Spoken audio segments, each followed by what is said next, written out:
Oi, tudo bem? Hoje quero mostrar dois presentes maravilhosos que eu ganhei de dois amigos muito queridos. Presentes de Natal. Primeiro, do meu amigo Josué, aqui de Uberlândia. Veio nessa caixa tão linda. Era uma obra que eu queria há muito tempo. História da Filosofia em 3 volumes, do Bertrand Russell. Inédito no Brasil. Olha que caixa linda. Eu fiquei muito feliz com este presente. Aqui nós temos, no volume 1, a filosofia antiga. Ele vai resgatar para nós grandes filósofos como Pitágoras, Sócrates, Aristóteles, Platão, Epicuro, Plotino e outros. Que obra fantástica, que presente lindo, com tradução do Hugo Lagone, editora Nova Fronteira. Então nós temos, por exemplo, na parte 1, os pré-socráticos, toda aquela filosofia antes aí do Sócrates, em que, por exemplo, Tales de Mileto, Empédocles, Pitágoras, Heráclito tentavam descobrir a origem do universo, né? De onde veio tudo isso, né? Parte 2, a tríade maravilhosa da Grécia, né? Sócrates, Platão e Aristóteles. E na parte 3, a filosofia antiga após Sócrates. Por exemplo, o mundo helênico, os epicuristas, os cínicos e os céticos, o estoicismo, a filosofia no Império Romano, né? O Império Romano em relação à filosofia. Este é o volume 1. O volume 2, a filosofia católica. Contracapa lindíssima também. E nós temos gravuras, por exemplo, de Duns Scoto, de São Francisco, Tomás de Aquino, Alberto Magno. Essa obra aqui, o volume 2, está dividido em os pais da igreja, os doutores, Agostinho, século V e VI, São Bento e São Gregório Magno. Depois, na parte 2, os escolásticos, o papado na Idade das Trevas, Duns Scoto, né? A reforma eclesiástica no século XI, o século XII, XIII, Tomás de Aquino, os escolásticos franciscanos, o eclipse do papado. É um volume menor, mas muito interessante também. E o volume 3, a filosofia moderna. Aqui, olha que capa bonita, a contracapa, né? Nós temos Nietzsche, Francis Bacon, temos Hegel, Marx e tantos outros grandes homens estudiosos, né, filósofos aí, modernos. Nesta edição aqui, no número 3, no volume 3, nós temos do Renascimento a Hume, o Renascimento italiano, características gerais, Maquiavel, Erasmo e Thomas More, a Reforma e a Contra-Reforma, Francis Bacon, Leviatã de Hobbes, Descartes, Spinoza, Leibniz, Locke, a influência de Locke, Berkeley, Hume.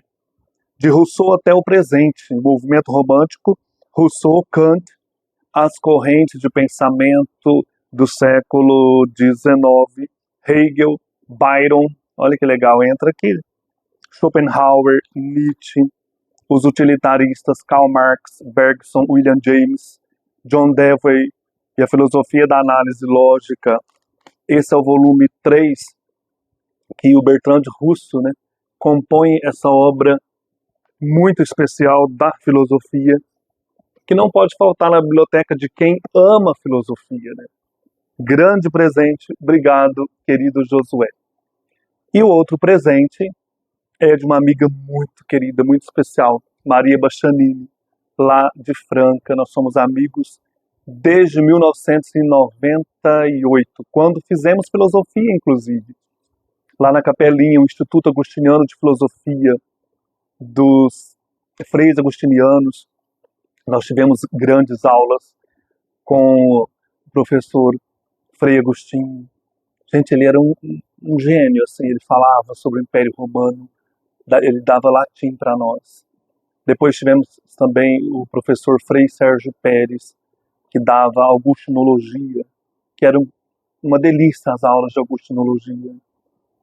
E tantos outros professores, mas a que a gente mais lembra, né, que nos marcou como alunos, foi a professora Cira Napolitano.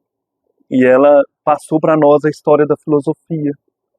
Então ela falava de um jeito que a gente se interessava pela vida dos filósofos antigos, modernos. Então ela era muito engraçada, né? E ela contava os bastidores da Grécia Antiga, o que esse pessoal fazia, né?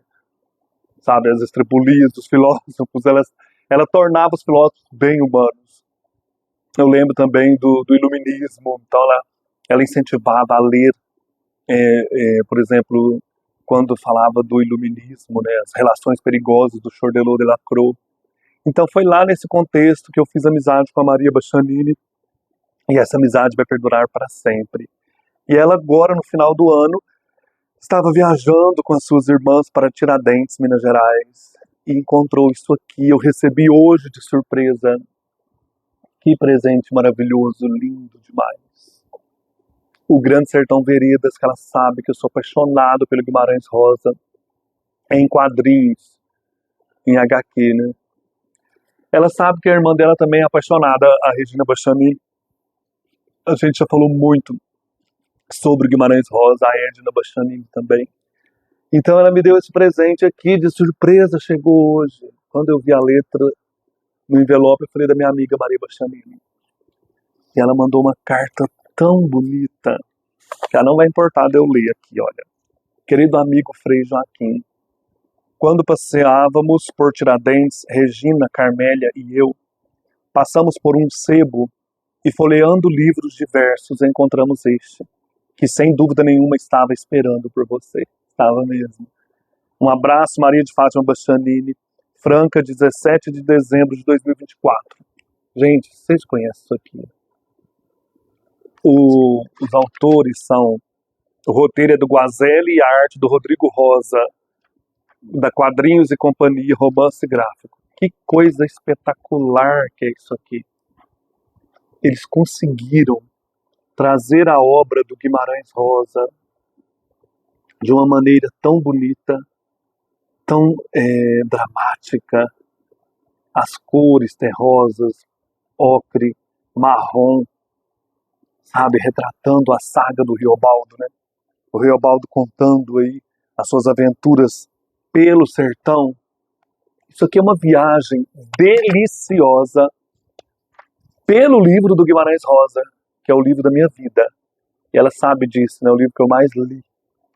E lembrando que O Grande Sertão Veredas foi publicado em 1956, traduzido para diversas línguas, é uma das obras mais importantes da nossa literatura, e ele permite, né, filmes, e dessa maneira aqui surgiu essa história em quadrinhos, né, mostrando aí o sertão numa dimensão universal, um mergulho na alma humana, no homem dentro do sertão, através de personagens inesquecíveis, né, como o Riobaldo de Adorim, o Zé Bebelo, o Hermógenes. Essa versão aqui ela foi vencedora do prêmio H-Mix.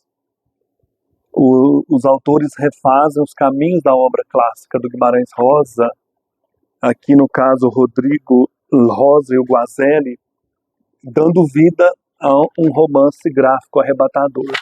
Maria Bastianini, eu deixo aqui, né, no meu canal, meu todo amor por você, minha amizade, você é maravilhosa, né? Então, amei esse presente, um dos grandes presentes que vai ficar comigo para sempre, né? Maravilhoso esse livro. Gente, vocês lembram que eu, num vídeo aqui bem próximo, tirei um livro aqui da latinha de Natal, né? Essa latinha tão bonita, tem um Pequeno Príncipe aqui, né? E eu não achei o livro na estante, e eu procurei, já comecei a ler, é esse aqui, ó, Berlin Alexanderplatz. Este livro, ele é do Alfred Dublin, que foi perseguido na época do nazismo, né? O Alfred Dublin nasceu em 1878, foi considerado um dos grandes romancistas alemães do século XX, e principalmente com influências expressionistas. Eu já comecei a ler e estou amando esse livro. É a história de um rapaz chamado Franz Bieberkopf, na década de 20, no final da década. Então ele está preso há 4 anos e ele é solto.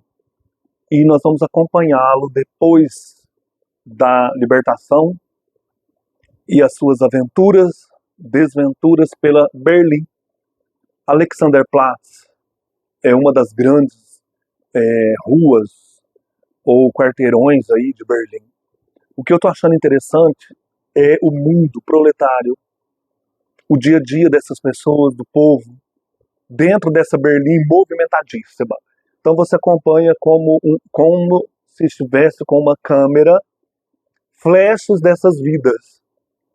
E a vida do personagem passando por momentos transformadores depois que ele sai da prisão. Estou gostando muito dessa leitura. Já estou na página 117. Aqui diz que esse livro foi um marco da literatura expressionista alemã, em que a expressão do sentimento ela tem mais valor do que a razão.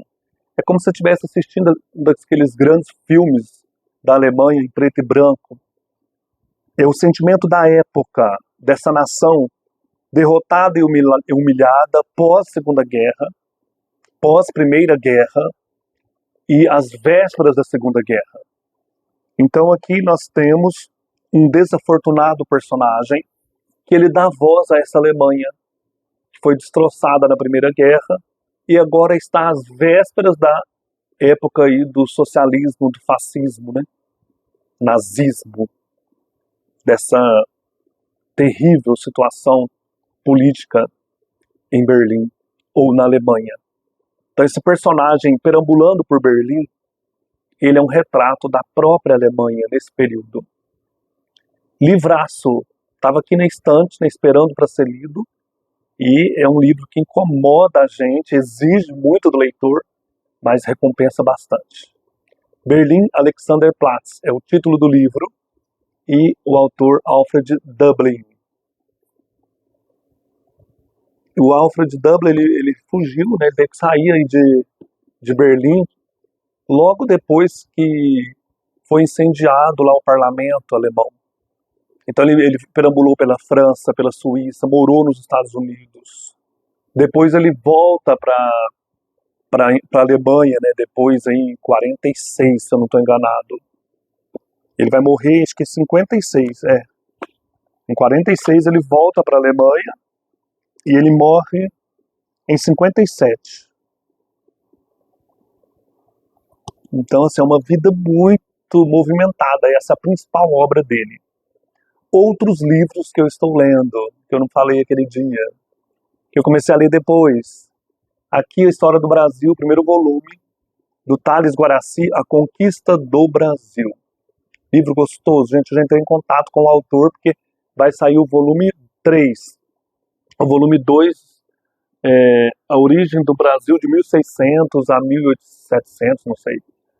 Aqui é de 1500 a 1600, os primórdios aqui. E ele retrata, né, as pessoas, os grandes acontecimentos fora daquele contexto de escola, né? Aqui você fica sabendo que um tal de José Ramalho, que era um português, foi deixado aqui no Brasil antes de Cabral. E esse homem conquistou a simpatia dos indígenas e ele tinha um exército que conseguiu enfrentar, né, com muito mais ferocidade os portugueses, né? Então nós temos aqui, olha, grandes momentos. Aqui, olha, ele construiu um exército de mestiços, caçadores de escravos, que era um exército mais poderoso do que o exército da coroa portuguesa. Vamos conhecer também Manuel da Nóbrega, um jesuíta que era gago, incumbido de catequizar índios numa língua indecifrável. O cacique imortal Cunhambembe. Vamos conhecer líderes implacáveis como Aimberê, hereges, antropófagos, índios. Então é um momento em que o Brasil foi conquistado e não descoberto. como um caçador de homens, um padre gago e um exército exterminador transformaram a terra inóspita dos primeiros viajantes no maior país da América Latina. E ele mergulha nos documentos mais antigos, o Tales Guaraci, em relatos de jesuítas e viajantes, e emerge para nós um redescobrimento do Brasil, que na verdade é uma conquista, né? Uma história contemporânea e realista do Brasil, que nos faz enxergar como que foi implantada aqui a coroa portuguesa a ferro e fogo, derramando muito sangue de índios, de franceses protestantes, que tentavam resistir, né, ao avanço aí dos portugueses. Muito interessante, né? Eu gosto de ver uma versão diferente daquela que a gente aprende na escola, né? Aquela quase romântica. Eu nasci na época da ditadura, né, gente? Eu sou de 72. A ditadura acaba em 85. E eu aprendi na escola a versão que era aquela de que nós somos mesmo colônia e foi assim descoberto, é o lado dos vencedores para impor na cabeça da gente, né, aquilo que eles queriam, né, que você aprendesse. Você não tem essa liberdade de questionar, né, de pensar e descobrir que não é tão bonitinho como a escola ensina, né? Então são livros esclarecedores, lúcidos, para a gente olhar com mais clareza para a nossa história, né? Para aquilo que os habitantes daqui sofreram, né? A matança dos índios, dos nativos, né? A gente fala índio porque Portugal estava procurando aí o caminho para as Índias. Tudo que eles achavam que era Índia recebia o nome de Índia e o indígenas, mas na verdade eram povos habitantes aqui do litoral e do interior deste imenso continente que é o Brasil, né? O Brasil é um continente, vou pensar assim, né? Desse imenso país. Então, livraço, eu tô gostando demais dessa leitura, muito vívida. Você começa, como diz o Laurentino Gomes aqui, e não quer parar. E o outro livro que eu estou lendo aos poucos, com o com o curso de mitologia Ecos Eternos, da Tatiana Feltrin. Nós estamos fazendo esse curso e nós vamos ler neste ano de 2025 a Ilíada. Então será uma leitura bem tranquila que vai acabar em dezembro. E eu comprei essa edição aqui com tradução do Trajano Vieira. Tem um ensaio aqui da Simone Weil, que é um ensaio importantíssimo, gente. Esse aqui é da editora 34, eu comprei em 2024, dia 12 de janeiro esse livro. Tá encalhadinho aqui, mas que eu tenho outra edição com tradução do Cláudio, eu não vou lembrar, aquele médico que traduziu também a Ilíada, não sei o que lá, Nunes, um doutor, né, que amava literatura clássica. Então eu vou ler nessa edição bilíngue, mas eu não vou ler o grego, eu não sei ler grego. Eu vou ler com calma, aqui tem muitos textos de apoio, textos críticos, uma leitura bem legal isso aqui vai ser. Acompanhando aí os vídeos com aulas, né? Nós temos aulas quinzenais sobre mitologia grega. Eu tenho um nicho aqui na estante só de mitologia. Como eu falei, eu estudava filosofia, essa professora Cira Napolitano também dava um curso extra de mitologia. Todo sábado a gente ia para uma livraria lá, para um lugar especial para isso, ou para o consultório, ela era psicanalista também, e ela levou a gente uma vez no consultório para dar aula de mitologia, contava histórias, tinha sarau, nossa, a Maria participava, era muito legal, essas aulas de mitologia, esse curso. Então, fazendo agora com a Tatiana Feltrin, estou revendo um período muito lindo da minha vida, em questão de estudos, né? Eu vim assim para o seminário e eu estava com sede, né, de estudar, porque a gente termina lá terceiro colegial, né, e de repente você vem para o seminário, descobre toda essa riqueza da mitologia, da literatura grega e romana, né, então você faz parte da minha vida. Mais um livraço da antiguidade no meu canal aqui, Herdeiros de Homero, né, somos herdeiros dele, aqui ó, tudo vem de Homero. Então vai ser uma alegria poder ler esse livro, junto com os 12 livros para 2024. Tem aqui no canal esse vídeo que eu escolhi só leituras da antiguidade. Só grandes autores, né? Então é isso. Por isso que eu não pus Homero lá, porque isso aqui eu não sei quantas vezes eu já li a Ilíada, né, gente? Então, aqui vou reler estudando cada canto. Serão 2 cantos por mês. Vai terminar em dezembro. É isso, então. Um abraço e até o próximo vídeo.